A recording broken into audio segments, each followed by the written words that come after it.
이제 이스라엘 백성들이 원래 살던 곳이 우리가 알기로는 어디에서 살고 있었습니까? 이스라엘 백성들이 원래 살던 곳은 아담부터 시작하면 에덴 동산에서 살았잖아요. 에덴 동산은 이제 지금 이제 정확하게 그 위치를 아는 사람이 한 분도 없어요. 정확한 위치를 다 의견이 다 달라요. 그래서 이제 성경에 나온 바에 의하면 이제 네 가지 강이 만나는 지점, 유프라테스, 티그리스 강, 그다음에 또 여러 가지 강들이 있죠. 거기에가 이제 그 시작되는 지점. 그래서 이제 어떤 분들은 거기를 지금으로 보면 터키 티그리스 유프라테스 강이 시작되는 부분이 있거든요. 고산지대 만년설로 덮여 있는 그쪽 근방을 추정하는 분들도 있고, 또 때로는 티그리스 유프라테스 강 하류 쪽을 또 이게 에덴 동산으로 보는 분들이 있고, 그 다음에 지금 현재 가나안 땅, 그 이스라엘 땅 그쪽에 또 에덴 동산이 있었다라고 추정하는 또 학자들도 있죠. 그래서 원래 그 우리 인류의 조상인 아담이 살았던 곳은 에덴 동산이고, 에덴 동산은 이제 저는 개인적인 제 생각에는 틸리스 유프라테스 강 그 상류 지점에 있는 터키 지역 고산지대 그쪽을 저는 이제 에덴 동산 위치로 좀 생각을 개인적으로 합니다. 틀릴 수도 있습니다. 그래서 거기에 살다가 이제 노아 홍수 때 전 세계에 홍수가 나서 노아를 통해서 많은 대부분의 동물들 노아의 방주에 타고 40일 동안 있다가 어디에 머물러게 됐나요? 그 방주가 어디 산에? 아라랏산이 원래는 아르메니아 땅이에요. 몇십 년 전까지 아르메니아 땅인데 지금 현재는 터키 땅으로 이제 귀속이 됐어요.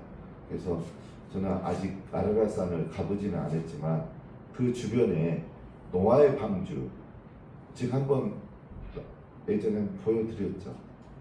기억이 안 나십니까? 네. 한번 제가 여기에서 보여드렸거든요. 그래서 노아의 방주 흔적이 지금도 아라랏산 근처에 보면 나무가 이게 타 있는데 그 모습이 방주 크기하고 일치를 해요. 그래서 그 아라랏산 근처에 이제 거기에서 노아의 후손들이 이제 또 번영을 했죠. 그리고 아브라함 시대 때는 아브라함이 이제 살았던 곳은 갈대아 우르예요. 갈대아 우르.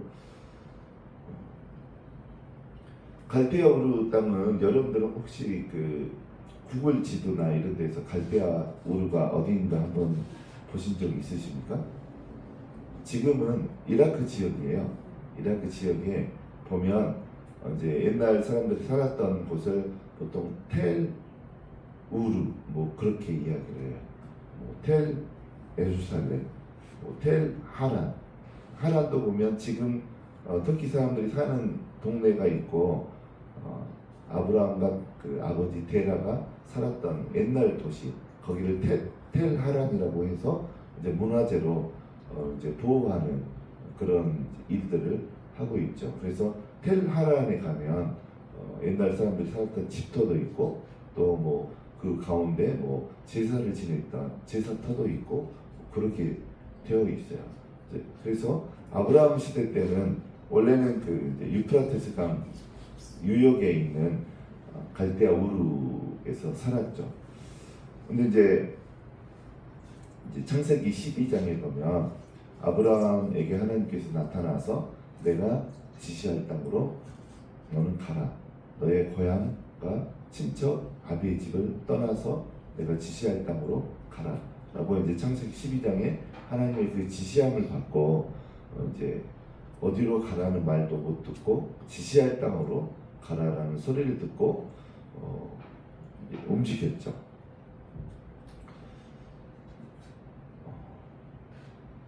여러분들에게 하나님께서 아브라함처럼 이렇게 하나님이 나타나셔서 너는 지금 어디 경상남도 거제로 이사 가라. 그러면 여러분들은 어떠실 것 같습니까? 너는 지금 하는 일을 내려놓고 뭐 예를 들어서 시장에서 채소 장사해라. 그러면 여러분들 어떻게 하겠습니까? 아브라함은 여러분이 아브라함 입장이라고 생각해 보세요. 한 50년, 60년 살았던 고장이죠. 갈대아 우르는 아브라함이 살았던. 근데 거기를 벼랑간 하나님이 나타나셔서 다 이게 친척들도 있고 거기 다 있잖아요. 땅도 있고 살았던 터전인데 또 아브라함 아버지 테라의 직업이 뭐였습니까? 이제 우상 통상 같은 거 이런 거 나무로 가꾸고 뭐 돌로 이렇게 만드는 우상을 만드는 그런 직업을 갖고 있었다라고 해요. 아브라함의 아버지 테라의 직업이. 그러면 이제 거기에는 또 고객들도 많이 있었을 거고 그거를 다 내려놓고 가보지도 않은 땅으로 가라고 했을 때 아브라함은 움직였죠. 여러분에게도 그런 일이 일어난다고 하면 만약에 여러분이 갈대아 우르 땅에서 살고 있는 사람이 여러분인데 갑자기 여러분에게 하나님 말씀이 임해서 정확하게 이게 어렴풋하게 들리는 게 아니고 내가 지시할 땅으로 가라 이렇게 명확하게 들렸다라고 하면 여러분들은 어떻게 했을까? 나는 어떻게 했을까? 저는 이제 한 가지는 했어요. 직장을 다니다가 하나님께서 목회자로 부르셨다라고 확실하게 확증을 해 주셔서 저는 다녔던 직장을 내려놨어요. 근데 이제 거기 다녔던 직장이 놓치고 싶지 않은 직장이었죠. 거기 있었으면 되게 편하게 뭐 경제적으로 어려움 없이 살 수 있는 직장이었죠. 그리고 또 저희 큰딸을 지금 이제 저희 큰딸이 미국에 유학 중인데 어려움 없이 또 보낼 수가 있고 제가 다녔던 직장은 예전에는 대학생들까지 그 장학금이 다 나왔어요. 장학금이 다 나왔고 그다음에 그 이후로 그 제도 없애라 이제 국가에서 자꾸 압력을 주니까 이제 장학금 나오는 것은 없어지고 무이자 대출을 해줘요. 지금은 어쩐지 모르겠지만 제가 다닐 때는 무이자 대출을 해줬어요. 그래서 아이들을 뭐 유학을 보내든 어쨌든 부담 없이 이렇게 보낼 수 있고 또 여름 되면 중국학제 이제 폰도가 이렇게 돼 있어요. 직장에 연결돼 있어서 가면 8,000원인가 7,000원인가 내면 이렇게 1박 2일, 2박 3일 이렇게 지낼 수 있고 그래서 살기 되게 편한 곳이었죠. 그래서 포기하기가 쉽지가 않았죠. 근데 이제 저는 아브라함처럼 명확하게 목회자로 부르셨고 하나님이 그 길로 저를 인도하신다라는 명확한 확증이 있었기 때문에 그냥 저를 내려놓고 이제 목회를 준비를 했죠. 그래서 이런 경우에 나라면 어떻게 했을까? 여러분이라면 어떻게 했을까? 대부분은 어떨까요? 안 움직이죠. 이게 쉬운 일이 아니죠. 쉬운 일이 아니죠, 그게.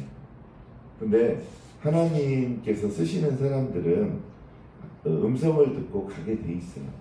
또 이미 여기에는 그 음성을 듣고 걸어온 분들도 있고. 그래서 여러분들이 결국은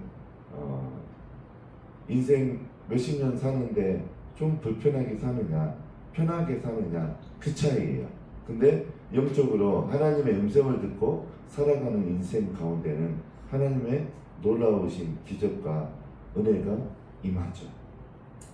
그래서 아브라함은 그 음성을 듣고 아버지와 형제들과 조카들을 데리고 하란으로 갔죠. 그러니까 갈대아 우르에서 사막을 지나서 가나안 땅으로 오는 루트가 없어요. 그 길이 없어요. 그러니까 대부분은 북쪽인 하란으로 갔다가 그쪽은 이제 티그리스 이프라테스 강이 있으니까 이제 먹을 것도 많고 여행하는 사람들이 다니는 길이 그 티그리스 강 옆으로 나 있었어요. 그래서 올라가다가 하란 지역, 지금은 이제 터키 지역이죠. 거기에 이제 정착해 있다가 데라가 205세까지 거기에 살다가 데라가 먼저 하란에서 이제 하나님한테 가고 난 다음에 이제 아브라함이 그 이후에 하나님이 지시할 땅으로 갔는데, 제가 이제 얼마 전에 그 그리심산과 에발산 제가 보여드렸죠. 기억납니까? 기억 안 나요? 안 보여줬어요? 공사님 기억나세요 혹시? 본 거 같죠? 네. 제가 또 보여드릴게요. 거기 그리심산과 에발산 사이에 이게 마을이 있어요. 지금 현재 나블로스라는 동네예요. 거기가 에발산과 그리심산 사이에 아브라함 시대 때는 거기를 세겜이라고 그랬어요. 세겜. 거기에 상수리 나무 있는 곳. 거기에 이제 아브라함이 하란에서 내려와서 거기에 쉴 때 하나님이 그때 나타나서 이 땅이 내가 너에게 주려고 예비한 땅이다. 세겜 땅. 거기가 상수리 나무가 있고 거기가 정확하게 에발산과 그리심산 사이예요. 그래서 제가 이제 나중에 성지순례 가게 되면 한번 거기도 가보려고 그래요. 거기는 안 가봤거든요. 예루살렘, 베들레헴 이쪽에만 가봤지. 거기는 지금 현재 팔레스타인 사람들이 사는 지역이에요. 이스라엘 사람들은 못 들어가는 지역인데 이제 우리 여행객들은 갈 수 있어요. 여행객들은 돈을 쓰니까 이제 팔레스타인 지역에서 환영을 하죠. 그래서 이제 그렇게 해서 가나안 땅으로 왔는데 그 가나안 땅으로 부르실 때 하나님께서 그냥 부르신 게 아니에요. 미끼를 주시면서 하나님께서 아브라함을 부르셨어요. 그리고 그 낚시를 잘 하시는 분들은, 저도 이제 낚시를 좋아하니까 바다 낚시 할 때 반드시 뭐가 필요합니까? 고기를 많이 잡으시려면 떡밥을 많이, 좋은 떡밥을 많이 뿌려놔야지 고기들이 몰려들어요. 그래서 하나님께서 아브라함에게 주신 떡밥이 있었어요. 그게 뭡니까? 내가 지시할 땅에는 뭐가 많다는 떡밥을 던져주셨습니까? 젖과 꿀이 흐르는 땅이다.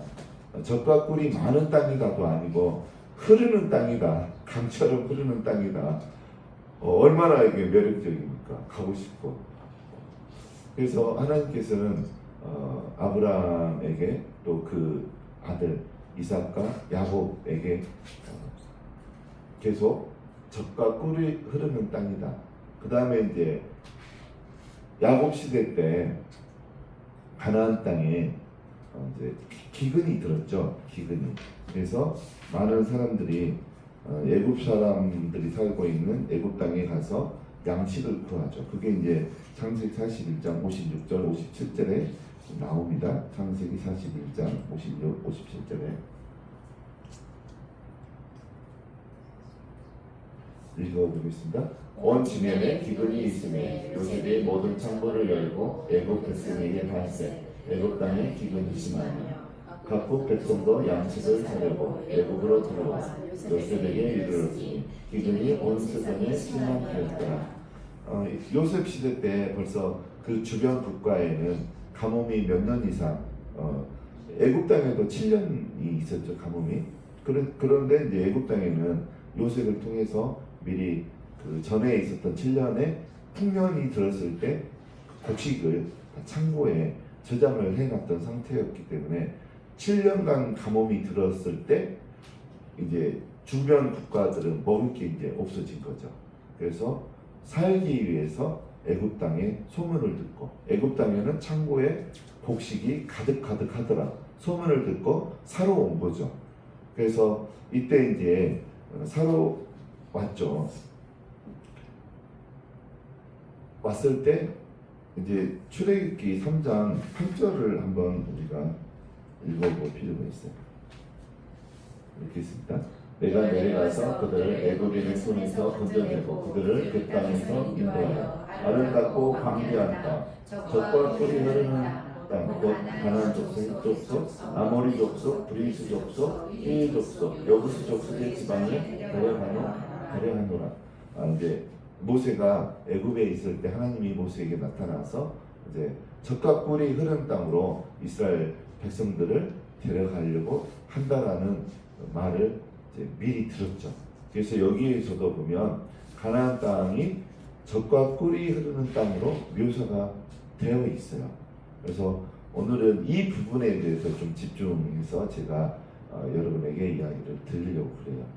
그래서 과연 젖과 꿀이 흐를 정도로 많은 땅인가? 세계 각지에 보면 강물의 젖이라든가 꿀이 흐르는 강은 역사상 있은 적이 없거든요.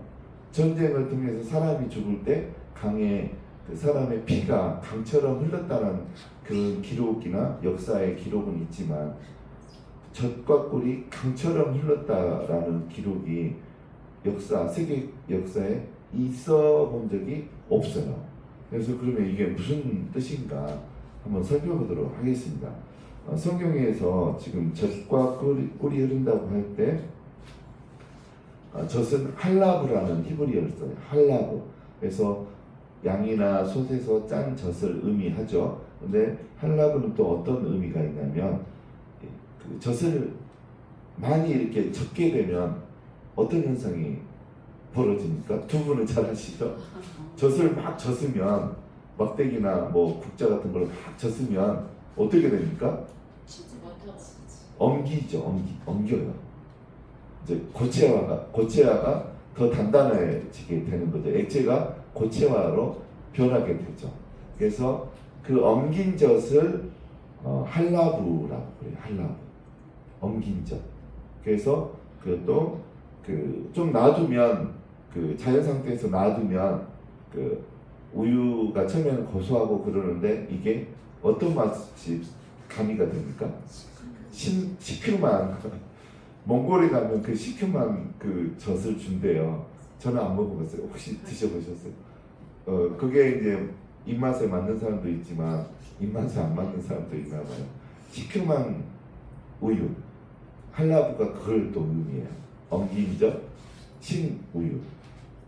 그래서 젖과 꿀이 흐른다고 할 때 물론 이제 그 액체 상태 막잔 젖도 의미하지만 이제 엉긴 젖, 주로 엉긴 젖을 의미해요. 성경에서 아브라함 시대 때, 야곱 시대 때 젖이라고 하면. 근데 실제로 애굽 땅은 여러분들이 봤을 때 농업 국가입니까? 목축업이 주로 하는 국가입니까? 뭐 이렇게 탄광을 하는 나라입니까? 애굽은 여러분들이 아시다시피 농업국이에요. 지금 현재 또 관광객들이 많이 오니까 관광으로 또 수입을 많이 얻는 나라죠, 애굽이. 그래서 원래는 애굽은 농업국이에요. 그렇게 할 수 있는 계기는 나일강 때문에 그러는 거죠. 나일강은 제가 어제도 설명했듯이 상류에 어마어마한 열대 우림 지역이에요. 우간다 지역은 전 세계에서도 몇 번째 안에 들어가는 비가 많이 내리는 지역이에요. 우리나라는 연 강수량이 어떻게 됩니까? 우리가 1200mm, 뭐 그렇죠. 1200mm에서 1400mm. 근데 우간다는 3000mm 거의 육박을 해요. 우리나라보다 훨씬 더 많이 비가 오죠. 거기에서 나일강으로 흘러가는 거죠. 또 그 우간다 상류 지역은 킬리만자로 산과 빅토리아 호수가 있어요. 거기에서 물이 또 내려오죠. 그래서 나일강은 자연적으로 보면 굉장히 축복받은 강이죠. 물이 마르지가 않으니까. 근데 이제 요셉 시대 때 7년 가뭄이 들었을 때는 그거는 이제 제가 모르겠어요. 그때 나일강이 말랐을까? 근데 그때 당시에 전 세계적으로 가뭄이 7년 들었다라고 돼 있었어요. 그러면 아마 7년 정도 비가 내리지 않았으면 우간다 지역도 비가 안 왔을 가능성이 있어요. 그러면 말랐을 것 같아요. 그러니까 이제 애굽 땅도 그 풍년 들었을 때 저장해 놓은 양식으로 먹고 살았던 거가 그 이유 때문이었던 것 같아요. 그래서 그래도 그 이집트는 자연적으로 보면 다른 나라들에 비해서 농사를 지어 먹고 살기가 좋은 땅이죠. 그래서 오늘 본문의 11장 10절에 보면 애굽 땅에서 농사 짓는 어떤 모습이 묘사가 되어 있어요. 10절을 한번 읽겠습니다. 내가 들어가 차지하려는 땅은 내가 나온 애굽 땅과 같지 아니하니 거기에서는 너희가 파종한 뒤에 발로 물대기를 채찍할 때 너희가 자였거니와. 그러니까 이집트 땅은 나일강에서 수로를 이렇게 파가지고 또 작은 수로를 또 파고 해서 작은 수로에서 수차를 설치를 해놨어요. 물레방아죠. 우리나라 말로 하면 그 물레방아가 저런 데로 가면 수차가 돼요. 그러면 사람이 커다란 물레방아를 설치해 놓고 옆에 기둥을 세워놓고 기둥을 잡고 올라가서 발로 돌리면 나일강에 있는 물이 자기 밭에 들어와요. 그래서 그 물로 채소를 길러 먹은 거죠. 제가 20년 전에 이집트 성지 순례를 갔을 때 이집트하고 이스라엘과 요르단과 터키까지 이렇게 한 4개국을 갔었거든요. 그때 이제 마침 하나님의 은혜였던 것 같아요. 버스 타고 가는데 룩소스라고 왕들의 무덤이 있는 데가 있어요. 그 근처에 갔는데 농부 한 분이 자기 밭에 수차를 돌리면서 물을 대는 것을 제가 봤어요. 그때 당시에는 이집트의 그 물을 이렇게 끌어올리는 펌프가 보급이 거의 안 됐던 때였던 것 같아요. 그래서 수차를 옛날 그 모세 시대처럼 수차를 돌려가지고 물을 자기 밭에 대는 것을 봤어요. 우리나라에는 그런 광경이 거의 없잖아요. 수차를 이용해서 물을 공급받고 그런 거는 별로 없어요. 그래서 그렇게 이제 곡식을 길러 먹는다는 것을 우리가 알 수가 있어요. 근데 이제 11절에 보면 가나안 땅에 대한 특징이 또 기록이 되어 있어요. 11절 읽겠습니다. 너희가 건너가서 차지할 땅은 산과 울타리가 있어서 하늘에서 내리는 비를 흡수하는 땅이요. 예. 11절에 이제 가나안 땅은 특징이 산과 골짜기가 있다라고 그래요. 산과 골짜기. 실제로 가면 있죠. 산은 그 예루살렘 자체가 해발 거의 800m 육박하는 산이에요. 높은 산이죠. 여기 뒤에 산이 100m가 채 안 될 거예요. 여기 뒤에 산이. 예, 여기 앞에 백마산은 좀 더 높죠. 한 400몇 m쯤 되는 걸로 알고 있어요. 그러면 800몇 m면 이곳보다 2배 높은 곳에서 예루살렘에서 사람들이 살고 있는 곳이죠. 그러면 그 높은 곳에 샘이 있을 리가 만무하죠. 샘이 기온샘하고 또 뭐 하나 그 베데스다? 베데스다 연못이죠. 그것도 기온샘에서 이게 연결된 그 샘이에요. 그래서 예루살렘에는 제가 알기로는 샘이 2개인가 밖에 없는 걸로 알고 있어요. 그래서 물이 귀한 지역이죠. 그리고 골짜기가 이제 요단강이겠죠. 요단강. 그래서 가나안 땅에는 산과 골짜기가 있는데 특징이 마지막 부분에 나와 있어요. 하늘에서 비가 내리면 그 땅이 흡수를 한다고 돼 있어요. 흡수를 해버려요. 그러면 농사짓기가 어떻게 했습니까? 고대의 이스라엘은 농업국이었을까요? 목축업을 하는 나라였을까요? 아니면 뭐였을까요? 목축업을 하는. 그러면 다른 말로 하면 그 농사를 지을 수 있는 옥토밭이 부족하다는 거예요.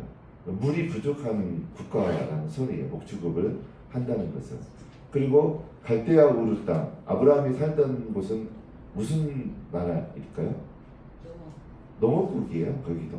거기는 이제 티그리스 유프라테스 강이 양쪽에 흐르는 거죠. 간격을 두고. 그러니까 어떻게 보면 애국보다 농사 지어먹기 더 좋은 땅이죠. 그래서 큰 강 옆에는 고대로부터 문명이 발달을 했죠. 그래서 그런 땅이었는데 이제 떠나라고 한 거죠.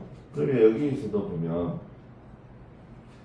10절 9절 보면 9절에 이제 9절 한번 읽겠습니다.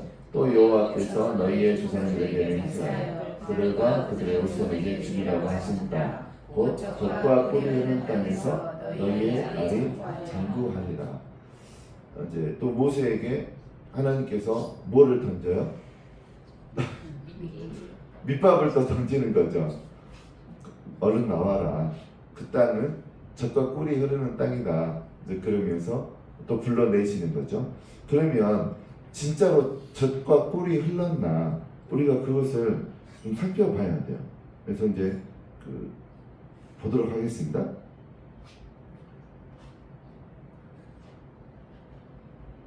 신명기 32장 14절.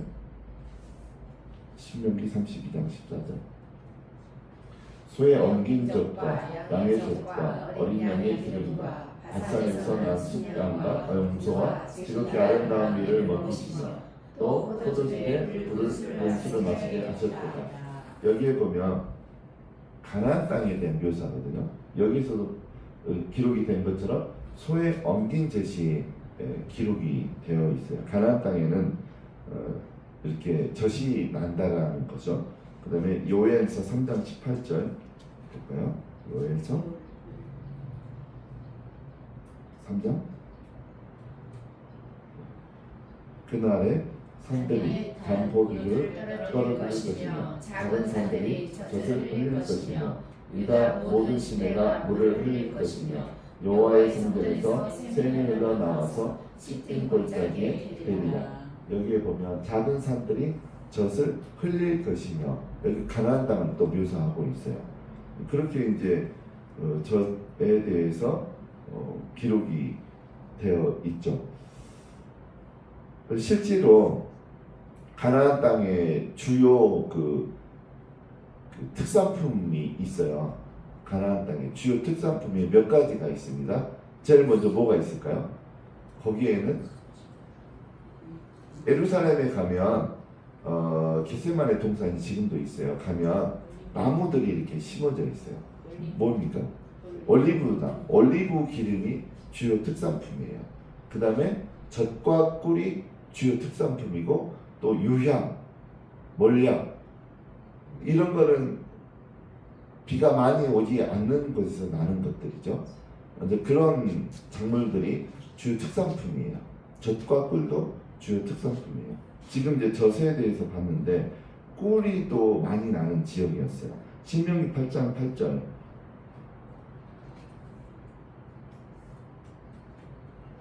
밀과 보리의 수산서, 포도와 무화과와 송유와 감람나무와 꿀의 수산지. 저는 이제 20년 전에 예루살렘, 베들레헴 그쪽에 갔는데 놀라운 게 있어요. 가이사랴 빌립보라는 데가 있어요. 가이사랴 빌립보. 거기가 이제 로마 시대의 주둔지예요. 그래서 옆에 보면 마차 훈련했던 큰 운동장도 있고 그 옆에 보면 헤롯 대왕이 여름에만 가서 쉬었던 헤롯 궁전도 바닷가를 볼 수 있는 위치에 바로 옆에 헤롯 궁전도 있고 거기가 가이사랴 빌립보인데 거기 가서 놀란 게 있어요. 제가 이제 살았던 고향에는 무화과 나무하고 석류나무가 많이 있었어요. 저희 고향에는. 근데 가이사랴 빌립보에 갔는데 석류나무와 무화과 나무가 엄청 많은 거예요. 그래서 이스라엘 땅에도 석류나무가 있다는 것을 처음으로 직접 확인을 했어요. 그래서 거기에는 가로수가 석류나무고 가로수가 무화과 나무예요. 그냥 길가 옆에 그냥 심겨져 있어요. 가서 따먹어도 누가 뭐라고 하지 않아요. 그것을 흔하게 이렇게 여기저기 심어져 있어요. 무화과 나무와 석류나무가. 우리나라에서 먹는 석류보다 거기 석류가 더 달죠. 햇빛이 더 많으니까. 그래서 여기에서 가나안 땅의 특산품이 소개되어 있죠. 처음에 뭡니까? 밀, 보리, 포도, 무화과, 석류, 감람나무, 꿀. 이게 이제 주 특산품이죠. 그리고 에스겔서 27장 17절 17절 유다와 이스라엘 땅 사람이 내 상인이 되었음이며 밋밋 밀과 과자와 꿀과 기름과 유향을 내 목품과 갖고 가도다. 여기에서도 가나안 땅에 이제 그 특산물이 나오죠. 유향, 꿀, 기름, 이제 감람육이죠. 기름이. 그 다음에 이제 이런 내용들이 특산품이라고 나와 있어요. 그 다음에 이제 뭐 읽지는 않겠는데 열왕기하 18장 32절에도 보면 곡식과 포도주와 떡과 포도원과 감람과 꿀이 있는 지방이라고 소개되어 있어요.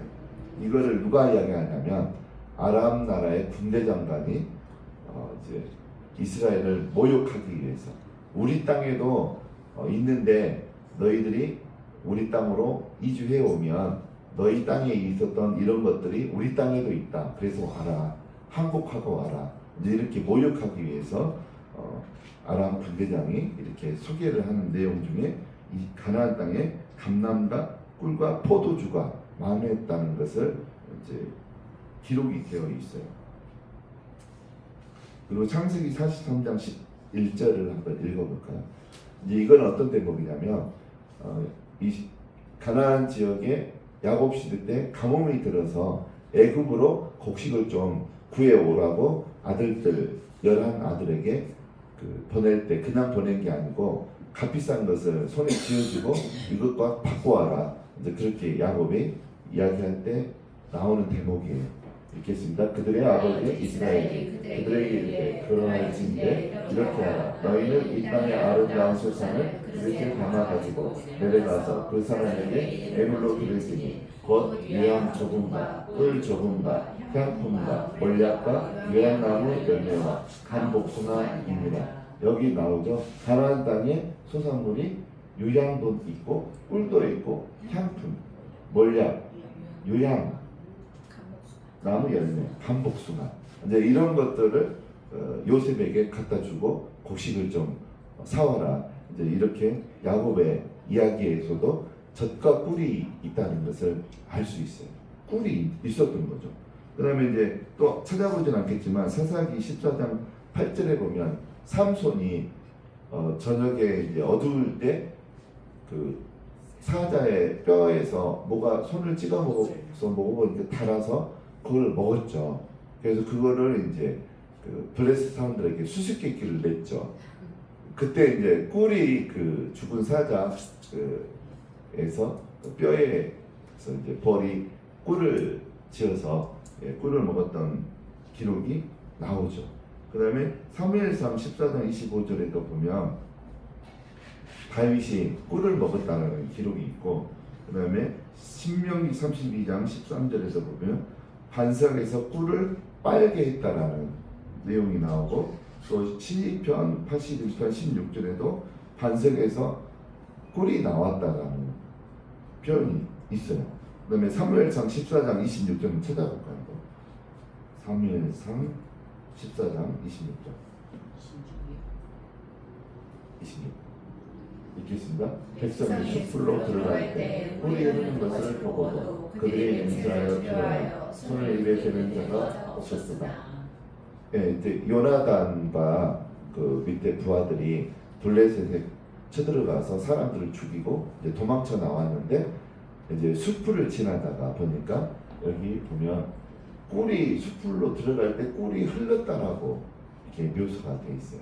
그래서 성경에 젖과 꿀이 흘렀다는 표현이 여기 정확하게 꿀이 흘렀다라는 표현이 여기에 나와요.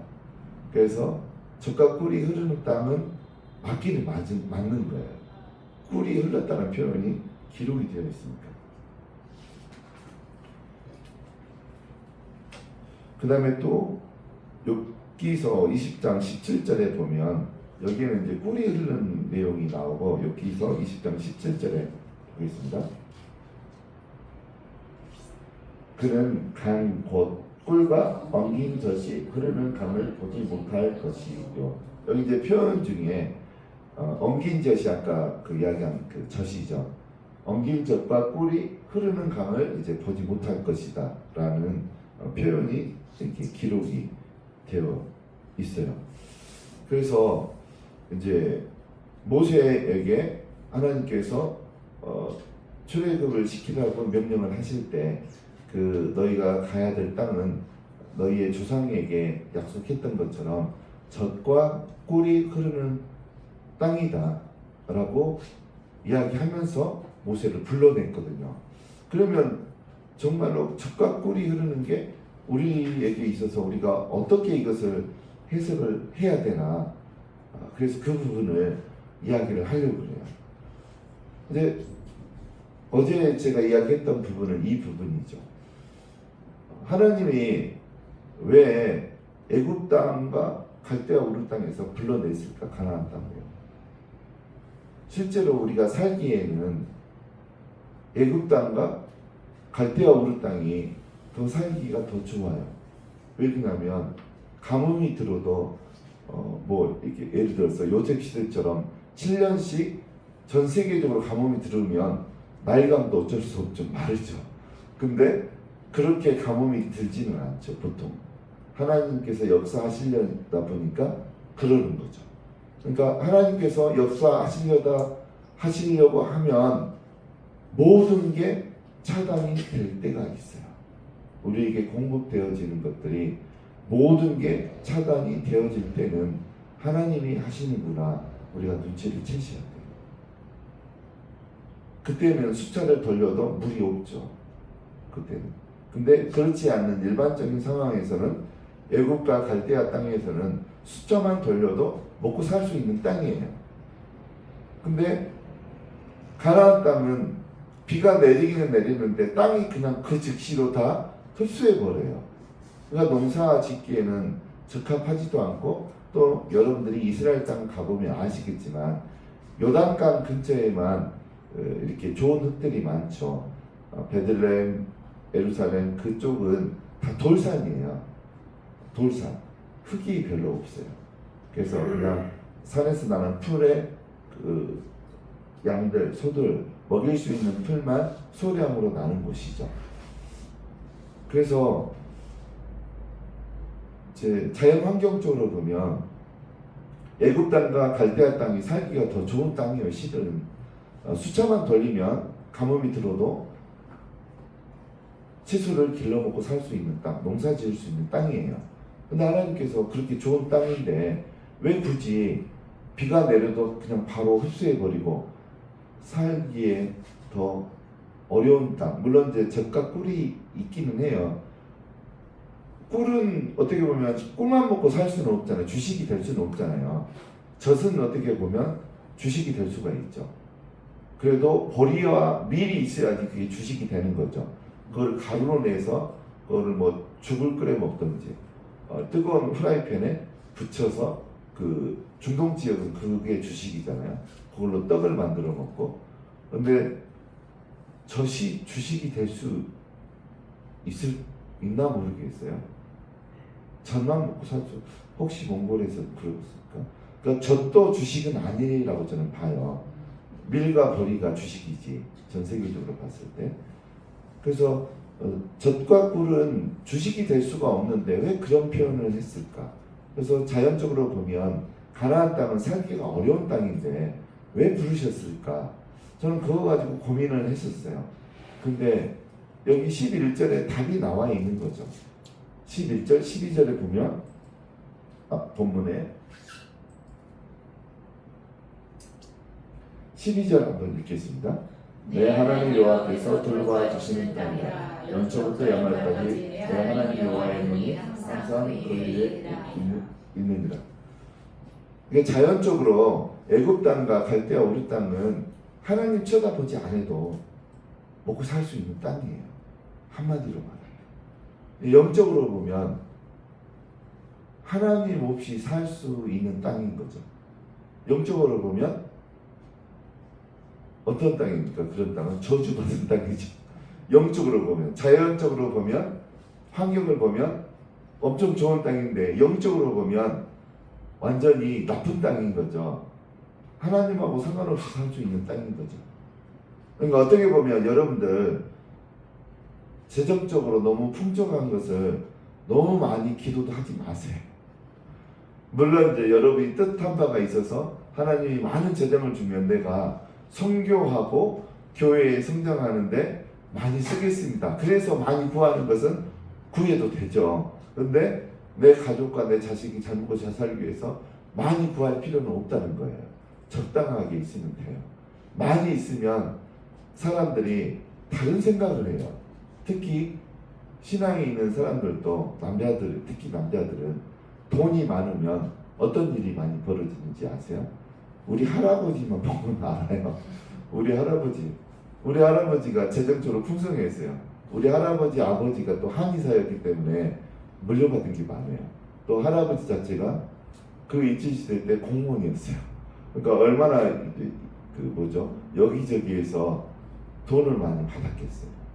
제가 들은 바에 의하면 어떤 허가 받기 위해서 막 쌀이 뇌물로 몇 가마니씩 막 받고 그랬다는 소식이 제가 들은 바가 있어요. 그러니까 그냥 재물이 많을 수밖에 없죠. 그래서 또 저희 아버지도 물려받은 게 많이 있었어요. 할아버지한테. 그러니까 저희 할아버지가 재정적으로 풍성하니까 결론이 부인이 3명이었어요. 부인이. 돈이 많으면 바람나기 십상이에요. 신앙인들도 마찬가지죠. 그러면 안 되지만. 그래서 재정이 내 자녀와 내가 잘 먹고 잘 살기 위해서는 그냥 적당하게만 있으면 된다고 저는 생각해요. 내 뜻한 바 내가 세계 선교와 교회를 위해서 재정이 많았으면 좋겠습니다. 그러면 많이 구하셔도 좀 된다고 생각을 해요. 그렇지 않으면 너무 많은 것은 어떻게 보면 가나안 땅에 있는 거하고 똑같아요. 하나님의 도움이 없어서 내가 재정이 많으니까 하나님을 구하지도 하나님 앞에 나아가지도 않을 가능성이 높다는 거죠. 하나님은 땅들을 보면서 그것을 이미 다 알고 계셨던 거죠. 그러니까 이스라엘 백성들이 애굽 땅에 계속 있기를 원하시지 않았던 거죠. 또 아브라함 때부터 갈대아 땅에 있기를 원하지 않았던 거죠. 거기도 농업으로 풍성했던 땅이니까 하나님은 하나님 쳐다보기를 원하신 거예요. 비가 안 오면 하나님 앞에 나와서 비 내려주세요. 그러기를 하나님 원하신 거예요. 작년에 강원도 강릉에 비가 한참 안 왔었잖아요. 그래서 사람들이 무엇을 했습니까? 비가 너무 안 오니까 기우제를 지냈어요. 하나님은 그러기를 원하는 거예요. 가나안 땅에 보내놓고 비 내려주세요. 이렇게 하나님 앞에 나와서 그렇게 기도하기를 원하시는 거죠. 그러니까 하나님은 하나님과의 관계 가운데 자주 하나님 앞에 나오시기를 원하는 마음이 있는 거죠. 그래서 가나안 땅은 그런 곳이에요. 비를 흡수해 버려서 물이 항상 있었던 곳이 아니고 저 밑에 골짜기 요단강은 예루살렘 기준으로 1000m 밑으로 내려가야 돼요. 요단강은 해저 300m 지점이거든요. 그러니까 1000m 가서 물 떠오는 것은 너무 힘들잖아요. 농사 짓기는 힘들잖아요. 그래서 물을 흡수해 버리면 그냥 자연 상태에서 나는 풀이나 그런 것을 가지고 먹고 살 수밖에 없는 것이죠. 그래서 영적으로 보면 우리가 먹고 살기가 힘들고 정말 가진 게 없고 그런 곳이 영적으로 보면 가나안 땅인 거죠. 그래서 너무 풍성해지려고 또 하는 것도 영적으로 보면 신앙적이 아니라고 저는 생각을 합니다. 그래서 적당하게 여러분들이 먹고 살 만한 정도까지만 이렇게 있는 것도 좋은 것이다 라고 생각을 합니다. 그리고 또 우리나라에도 어떤 분들은 수십억의 재산을 하루아침에 다 정리해가지고 가난한 사람들에게 다 나눠주고 목회의 길로 간 분도 있고, 또 어떤 할아버지, 제가 정확하게 이름은 기억 안 나는데 어떤 할아버지도 논하고 밭을 다 팔아가지고 수십억어치를 다 가난한 사람들에게 나눠주고, 이제 그랬던 분들도 있더라고요. 우리 기준으로는 이해가 안 되는 거죠. 근데 그분들은 영적인 이런 어떤 깊은 원리들을 아는 분들이죠. 그 할아버지 이름 기억나셔요 혹시? 최춘선 할아버지인가? 네. 네. 그런 분들 본받을만 하죠. 이제 근데 젖과 꿀이 흐르는 땅이라고 하면서 데려왔단 말이에요. 그럼 그게 구체적으로 뭔가, 저는 이제 최근에 그렇게 성경을 통해서 좀 묵상을 했었어요. 최근에. 그래서 이제 제가 발견한 것들이 있어요. 히브리서 5장 12절에서 14절을 보겠습니다. 때가 오래되었으므로 너희가 마땅히 선생이 되었을 터인데 너희가 다시 하나님의 말씀에 축복에 대하여 누구에게서 가르침을 받아야 할 처지이니 단단한 음식은 못 먹고 젖이나 먹어야 할 자가 되었도다. 이는 젖을 먹는 자마다 어린 아이니 위의 말씀을 경험하지 못한 자요. 단단한 음식은 장성한 자의 것이니 그들은 지각을 선언함으로 연단을 받아 선악을 분별하는 자들이니라. 여기 이제 히브리서 5장에서 젖은 무엇을 의미합니까? 하나님의 말씀을 의미해요. 젖은 하나님의 말씀을 의미하거든요. 그리고 시편 19편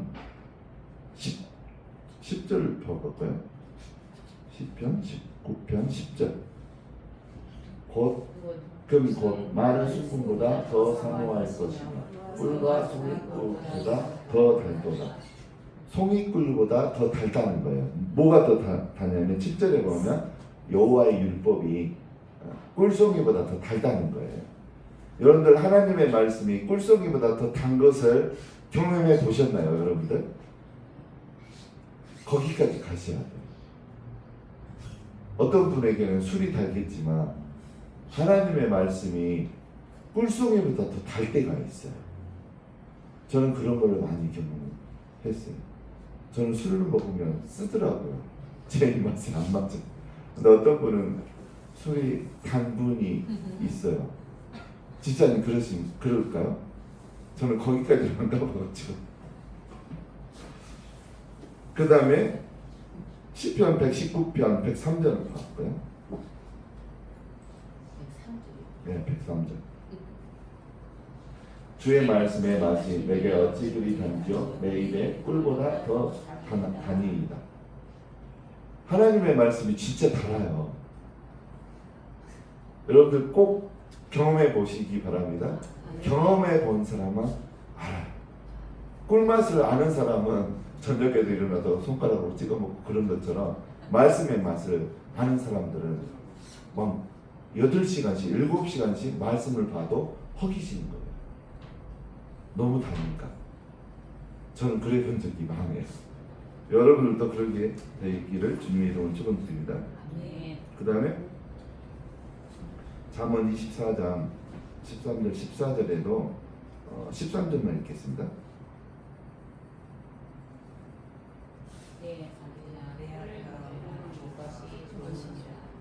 송이꿀을 먹으라 이것이 내 입에 아니라. 여기도 보면 꿀이 달다라는 표현이 있어요. 그래서 성경을 읽어보면 젖은 무엇을 의미한다라고 아까 히브리서 5장에 되어 있습니까? 하나님의 말씀이에요. 하나님의 말씀. 꿀은 또 무엇보다 꿀보다 뭐가 더 달다라고 했습니까? 하나님의 말씀. 그래서 결국 가나안 땅에 하나님께서 부르실 때 아브라함과 그 자녀들 또 모세를 부르실 때 젖과 꿀이 흐르는 땅이라고 분명히 표현을 했어요. 그러면 그것은 뭐냐면 가나안 땅에는 다른 땅에 살 때보다 하나님의 말씀이 더 왕성하고 풍성하다는 거예요. 정말 그래요. 그게 창세기 15장에 증명이 되어 있어요. 창세기 15장. 창세기 15장 1절에서 20절까지인데 다 읽을 필요는 없고 제가 설명만 하겠습니다.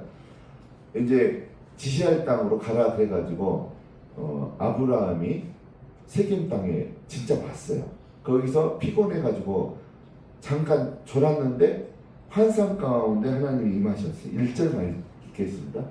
이후에 여호와의 말씀이 환상 중에 아브라함에게 임하여 이르시되 아브라함아 두려워하지 말라. 나는 내 방패여 내 지극히 큰 상급이니라. 그러면서 무슨 이야기를 했냐면 이제 이때 이제 아브라함이 자식이 없으니까 자기 종 가운데 한 사람이 다메섹 사람 엘리에셀을 자기 그 직계 자손으로 삼을까 그런 고민을 하고 있었어요. 근데 하나님이 꿈에서 환상을 통해서 나타나셔가지고 환상이죠, 꿈이 아니고 이때는 환상으로 너의 자손은 엘리에셀이 아니라고 그랬어요. 너의 자손은 너의 몸을 통해서 나게 될 것이다. 그 이야기를 했어요. 그 이야기를 했고 그 다음에 이제 5절부터 또 보면 너의 자손이 하늘의 별처럼 땅의 모래처럼 많게 될 것이다. 그 이야기도 했고 또 그 다음에 하나님께서 무슨 약속까지 했냐면 너의 자손들이 13절에 보면 나오죠. 너의 자손들이 이방에 가서 노예가 돼서 400년을 살게 될 것이다. 예언의 말씀을 하나님이 하셨어요. 그리고 큰 재물을 끌고서 이끌고 14절에 보면 나오게 될 것이다. 그 땅에서. 그래서 4대 만에 나오게 될 것이다. 했고 그 다음에 그 이제 일어나서 아브라함이 이제 제사를 지내고 고기를 쪼개 놓으니까 하나님이 직접 그 고기 사이로 횃불로 지나가는 내용이 나와요. 여러분들 자세히 보세요. 갈대아 우르 땅에 있을 때 하나님이 아브라함에게 이렇게 자세히 말 안 했어요. 너무 차이 나는 거예요. 가나안 땅에 와 있으니까 자손이 어떻게 될 것까지 몇백 년 동안 그 노예가 될 것까지 다 이야기해요. 그리고 아브라함이 자손으로 삼을 사람이 엘리에셀이라고 생각하고 자기가 자식이 없으니까 그에게 많은 유업을 주려고 하니까 하나님이 아니라는 거예요. 너무 자세하게 말을 해요. 갈대아 우르 땅에서는 그렇게 자세히 이야기 안 했어요. 내가 지시할 땅으로 가라. 자세하지 않잖아요. 가나안 땅으로 가라 그러지도 않았고. 그러니까 가나안 땅은 다른 거예요. 하나님의 말씀이 다른 거예요. 여러분들도 가나안 땅을 찾으셔야 돼요. 영적 가나안 땅. 그러면 그 땅에 영적 가나안 땅에 들어가게 되면 굉장히 자세하게 이야기해요. 하나님께서. 저는 이제 최근에 그런 경험들을 이제 하고 있어요. 뭐냐면 제가 목요일 날 우리 목사님 한 분께서 본인 교회 성회를 하는데 저를 강사로 초빙을 했어요. 그래서 오후 3시하고 오후 7시 두 번 시간을 제가 이제 부흥 집회 강사로 이제 진행을 했는데 거기 오셨던 분들이 이제 총 해서 한 40명 정도 왔던 것 같아요. 근데 이제 말씀을 전하고 한 명씩 예언도 해드렸어요. 예언을 하는데 앞에 앉았던 권사님이신데 예언을 열심히 받고 있더라고요. 근데 이제 보는데 나는 이제 방언하고 있고 아내는 예언을 하고 있는데 보는데 처음 보는 사람이죠. 그 권사님을 태어나서 처음 봤어요. 이 권사님을. 근데 환상으로 이게 무릎이 아픈가 무릎을 안고 막 아픈 얼굴이 취하고 있는 거예요. 그게 보였어요. 순간. 그러니까 이분은 무릎이 아프시구나. 그걸 알았어요. 이분이 말해서 한 게 아니고 그냥 환상 가운데 보였어요. 그래서 안수할 때 이제 다니면서 안수기도를 했거든요. 안수할 때 무릎을 아프게 하는 또 영이 보였어요. 동시에. 내가 봤던 악한 영 나와. 그랬거든요. 기도 한 1, 2분 해줬어요. 그리고 이제 저녁 식사를 이제 하고 나서 이분이 이제 집에 좀 어려운 아들이 있나 봐요. 장애가 있는. 혼자 놓지를 못하는. 그래서 가야 된다고 해서 근데 펄쩍펄쩍 뛰면서 그러는 거예요. 그래서 아니 권사님 왜 갑자기 난데없이 펄쩍펄쩍 뛰십니까? 그러니까 본인이 최근까지 오랫동안 여기 강단에서 여기 밑에가 높이가 한 채 20cm가 안 되잖아요. 여기를 못 내려갔대요. 무릎이 아파가지고 그러니까 높은 데서 내려가고 또 낮은 데서 올라가면 무릎의 통증 때문에 너무 힘들었다는 거예요. 근데 안수기도 받고 통증이 그러니까 처음에는 100이었는데 지금은 0이라고 이야기하시더라고요. 아예 없어졌대 통증이. 그런 상태가 가나안 땅에서 하나님의 음성을 듣는 거예요. 하나님의 말씀을 듣는 거예요. 여러분들도 영적인 가나안 땅으로 완전히 들어가게 되면 하나님의 말씀, 젖과 꿀이 풍성하게 들려요. 그러면 여러분들이 고민하는 거, 그 땅에서 다 해결이 가능해요. 뭐 예를 들어서 내가 여러분들이 뭐 예를 들어 살다가 뭐 공인 뭐 그게 아니고 여러분들이 살다가 뭐를 준비해야 될 때가 있어요. 내가 이걸 준비해야 되나? 그럼 보통 사람들이 어떻게 하는 게 제일 정확한 결정이 될까요? 우리 신앙이 있는 사람들은 우리의 주인이신 하나님한테 결제를 받는 게 제일 좋은 방법이에요. 신앙인들은. 근데 많은 사람들이 그걸 못해요. 왜 그러냐면 하나님의 음성을 들을 수준이 안 되니까. 그러니까 못해요. 근데 작정을 하고 하나님 반드시 이야기해 주세요. 그러면 누구든지에게 하나님은 정확하게 말을 해줘요. 뭐 가령 예를 들어서 여러분의 자녀가 결혼한다라고 어떤 이제 결혼 대상자를 데려왔어요. 그럼 우리는 모르잖아요. 그 사람이 어떤 사람인지, 과거에 어떤 일을 하고 살았는지 모르잖아요. 하나님은 아시겠습니까? 모르겠습니까? 우리 자녀하고 결혼하면 잘 살지 못 살지 하나님은 알까요? 모를까요? 알아요. 여러분들 자녀들 결혼할 때 반드시 하나님한테 기도하고 하나님이 오케이 하면 오케이 하셔야 돼요, 여러분들. 근데 여러분 눈에 봤을 때 이 사람 부모가 돈도 많고 일류대도 나왔고 직장도 좋아요. 그래서 여러분을 결혼시키고 싶어요. 근데 하나님한테 결혼 기도에 대해서 묻는 기도 해야 될까요? 안 해야 될까요? 해야 돼요. 안 했다가는 큰일 나요, 여러분들. 그래서 하나님이 여러분은 너무 마음에 드는데 하나님이 X다 그러면 결혼시켜야 됩니까? 안 시켜야 됩니까? 안 시켜야 돼요. 큰일 나요. 근데 많은 사람들이 그런 과정이 없어요. 왜 그러냐면 그 사람은 아직 영적으로 가나안 땅에 안 들어갔기 때문에 그래요. 왜 안 들어갔겠습니까? 하나님 도움 없어도 본인 힘으로 살 수 있는 땅, 애굽 땅에 아직 머물고 있기 때문에 가나안 땅으로 못 들어간 거예요. 그래서 저는 여러분에게 도전의 말을 하고 싶습니다. 빨리 애굽 땅에서 탈출해 나오시기 바랍니다. 그 땅이 여러분 눈에 보시기에는 그냥 편하고 하나님 도움 없어서 살 것 같고 거기는 죽음의 땅이에요. 멸망의 땅이에요.